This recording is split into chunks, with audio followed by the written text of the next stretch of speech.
Hello and welcome to another episode of the UPC Showdown weekly recap. Sam Wood, Nick Lloyd. Lloydie, you're in Rockhampton for the Archer. They couldn't have slid in a few Rocky races on a Sunday for you?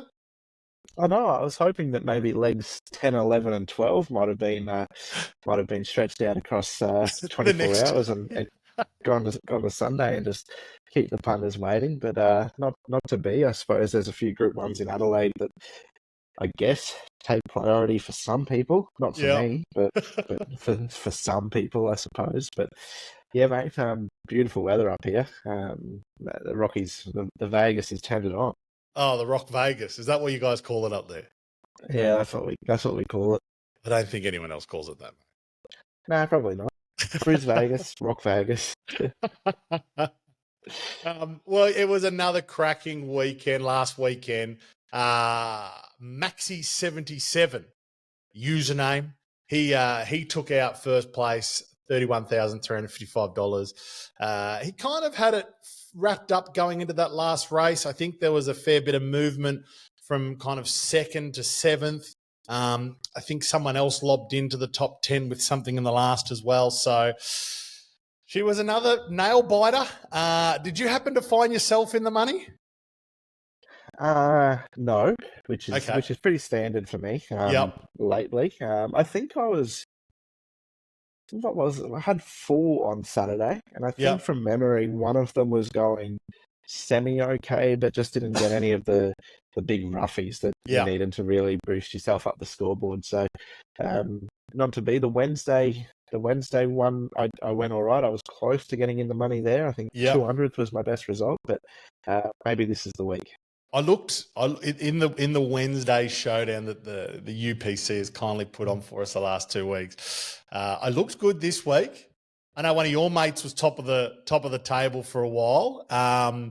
But yeah, I won money from it last week, and last Saturday's showdown, I got in the money again, and my punters club actually got in the money as well. So we were very happy. I think there was a lot of happy campers in the UPC Showdown this week. So the UPC Showdown for Anzac Weekend and the SA Carnival is live right now. So if you're watching this, click the link below and go and get involved. Wow. I had a look at these 2 Group 1 races in South Australia and I'm lost. Gay looks to have a good one in the Australasian Oaks. J-Max ride looks good. It's very open. There's a lot of good odds about some of these horses, which we know is key in the UPC Showdown. Have you had a chance to have a look at either of these 2 races? I've had a little bit of a look, mate. You're right. They certainly look tough. I think in the Oaks, sometimes, I guess in a lot of Oaks, whether it be the VRC, the Queensland, the ATC, where they're over that little bit further, sometimes it's not necessarily the best horse that wins, it's the best stayer. But they've changed it in South Australia that the 2,500 metre staying race for the fillies is now not the Oaks, it's the Fillies Classic, and they've made the Oaks sort of a 2,000 metre race. So you can sometimes find the best horse or that horse with the best turn of foot win the race. So, like a horse like Coco Sun for Jamie Carr was pretty impressive. I thought I think it was Bendigo last start, but I know I just sort of made the case against the best stayers in the race, but I'm really interested in horse number 13 for the Shea Keating Yard, Into You, around that $46. It was a big winner at the midweek at Sandown a couple of starts ago. Then it went and took on some sort of hot races on a Saturday, without a whole lot of luck. And then last start looked to have the race shot to bits, and it just sort of got nailed late. And the horse that it went past kicked back underneath it and sort of got in a real dogfight. But whether the 2,000 metres will be too sharp for her, but I think Morfordville will suit back to her own age group. Will really suit her. So I'm interested to see what Into You can do it at big odds and maybe jag a few points for us on the leaderboard. Oh, that'd be fat. 50 to 1, I think it is at the moment. Yeah, would be. It'd shoot you right up the ladder, wouldn't it? It would. I'd take it. And then, mate, in the Sangster, I've actually this is one of those ones where I can sort of half pat myself on the back for, because a filly by the name of Stretton Angel, right down the Yes. bottom there, Yeah. she went in my black book after her second career start, and my comment was, just going to leave her in the black book for 12 months. She could be the Sangster filly in 2024. And Oh, well, how here good's we are. that? Here we are in the Sangster. So what are we getting? We're getting $13 around about that price. Yes, yes. Damian Lane goes over. She was really good last start in South Australia. I know she's got to beat the likes of Estriella, Learning to Fly, another one of mine, Passive Aggressive. So it's a hot race. But Yeah. for the sake of my black book comments 12 months ago, Stick I'm going with to it. stick fat. I'm going Oh, to you stick fat with have to, Stratton Angel. without a Yeah. doubt. That would be one of the greats, coming back and say, well, and you put it out there now. It's recorded. You've stuck with it, and when it lobs That's on the right. If weekend, only, you can say, hey. yeah. If only there was a Robert Sangster Stakes 2024 market before the 2023 races run. Wouldn't that be would handy? have got any old price. Oh yeah, thousands. Yeah, it was heavily back last start, that horse. I did have a quick look at it. I think it's going to take a lot out of that run there at Morphettville. Definitely going to be fitter for it, and obviously Damian Lane knows how to steer him, so he'll. I like it. I like it. I think it'll be going into mine. I've got my my quick pick blind reveal coming out this afternoon, so hopefully could jag it. Stretton Angel. Have you got any other roughies across the card there? I know where you're kind of focused on Sunday and the Group Ones for us. So I've put you on the spot a touch, but Yeah, I've that's what we just got to do. remember. I think, I mean, not really a roughie, but it'll be maybe leg 2 or leg 3. The race 4 at Eagle Farm, Yeah. I know is a leg, and we sort of just put out earlier in the week on the UPC socials about the track specialists, and I noticed Poetic Drama there. We're getting around $11 at the moment for that horse, number 8. He loves Eagle Farm. He's had 6 goes there for 3 wins and a second. Yeah. So he was good first up, I thought. He's 2 from 2 at the track and trip as well. And I thought that first up run at Doomben behind Sonora and Brentwood was a pretty good run there. He was big odds that day. He ran third again. So, you know, he might be able to be the sort of horse that can run a good race at each way odds. But I'm going to be sort of more focusing on my roughies tomorrow morning. I think I'll buy my quick pick. Yeah. I'll get in there. I'll see what I've got. I'll go in. I'll change a few, swap a few favourites out, put a few roughies in that I like, and see how we go there after scratchings. Because I don't know about you, but I bought we got the 5 quick picks for the Wednesday. The Wednesday showdown, and I thought I'd done no form for the Wednesday meetings. I thought I'm just going to get 5 quick picks. I'll leave them as is, and then there are a few scratchings, and you know you get the lowest number saddlecloth in the race. So if lots of people have got a scratching, they're all ending up with horse number 1. For instance. So I like to not have that same horse as everyone else, because I go, well, there's no chance to get over the top. As it was, it backfired on Saturday, because Wetwell won when I think 3 or 4 horses got scratched at Randwick on the heavy track. I know, we're talking about that in the office.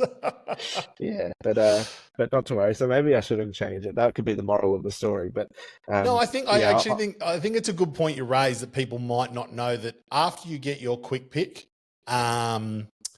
you can change it up until the showdown is, I suppose, live, you know, when the first race happens, leg 1. So I usually grab a quick pick straight away. In fact, this week I was entrance number 1. If you have a look on there you go. You'll see Woodhead at the top, number 1. So I've got my quick pick. So that'll be my blind reveal quick pick. So I haven't even had a look at it yet, obviously. And then more than likely tomorrow I'll do probably 2 pick your owns and then use a rebuy across 1 or 2 of them. That's usually my strategy. But with that quick pick, obviously with the blind reveal, we leave those legs in, as you and I know. Can't touch them. But I do scramble a little bit. But I actually try and not scramble it too much, because the quick picks seem to just throw up horses that you would never, ever think of. And then, you know, I don't know. It Yeah, hasn't happened to me yet where I've like been close enough to the money where I thought, oh shivers, I shouldn't have swapped that one out. That was my that would have been my, yeah. my I ticket won't. to the cash. My sort of rule is like anything that's 50 to 1 in a quick pick, I Yeah. leave there. Fair, Like fair. they're the ones that I don't want to be changing because I wouldn't have found them myself. Exactly. Unless it is something that I do like at big odds, and if I'm only buying the one ticket for the Saturday, I might go in and I might put in my 50 to 1 roughie if Yeah, I okay, like one yeah, at yeah. big odds. But yeah, no, I certainly won't. Don't go in and change anything at big odds. I'm more inclined to take out a favourite and put in something that's a bit of a rough chance at Yeah, give 15 yourself or a 20 to 1. chance at getting in there. Yeah, I Mate, think the other look, thing too with yeah, sorry. when you've got multiple entries, and especially if you're buying quick picks, I try not to have the same horse in the same race. I know it's a good chance to maybe go, all right, well, if 3 of my 5 have all got this $8 shot and it wins, then 3 of them have got 8 points. But there was a good example I thought on Wednesday. There was a race. There was only six runners in the race. One of them was an odds-on favourite, and unfortunately, they only pay first and second Yeah. dividends. There's no third dividends, but I thought I'm going to have the 5 other horses in the race and hope that one of them wins, or one of the roughies of the 6 runs second, and ended up getting like 3.5 points for running second, which is Second, more than yeah. what you would have got if you had the winner. So, I'd try and avoid having the same horse across multiple legs. Yeah, I'm the same. Yeah, I kind it of gives you more like to to. cheer for too. Yeah, absolutely. You know your Yeah, numbers. You sit there and you watch yeah, them and you go, I had that. I had that. yeah. You can be But good going, luck this 200 weekend. And especially on Sunday. Good. I know you're we're about to wrap this up and you're heading out to the Rockhampton Calcutta, which is the Archer Calcutta, sorry, in Rocky. But that's going to be a good old day. Are you ready for it? I would say no. I don't know. I'm hopefully the flu is getting over and done with, and we'll be hot to trot at the Calcutta this afternoon. Hopefully, I think that the table that I'm on, I think they actually drew the winning horse last year. Right. So I'm hoping that maybe history can repeat itself. You often find that at Calcuttas that the same tables seem to get all the tickets drawn Yeah, out, or 100%. They like, get multiples those yeah. guys won it last year, I hate or those something like guys. that. So Usually I hate those guys, but you're with them usually I this hate year, them, so but hopefully that's that'll right. be a I bit of figured fun. if you can't beat them, join them. So with Very a little smart. bit of luck, we might draw straight acer or better get set, and yeah, it'll be all cream come Sunday when the race is That'd be run at nice. 4:22. Friday afternoon, Calcutta, a day off in between, and then the big race day. I think you're set for a couple of big days, mate. But look, I appreciate your time on the show. Good luck this weekend, punters. Enjoy this weekend's UPC Showdown. Hopefully one of our listeners or viewers of this show gets the big cash, and maybe we can get them on a show or something like that. That'd be cool, wouldn't it? Yeah, why not? That'd be great. All right, guys, have a great weekend. Cheers. Imagine what you could be buying instead. For free and confidential support, call 1-800-858-858 or visit gamblinghelponline.org.au.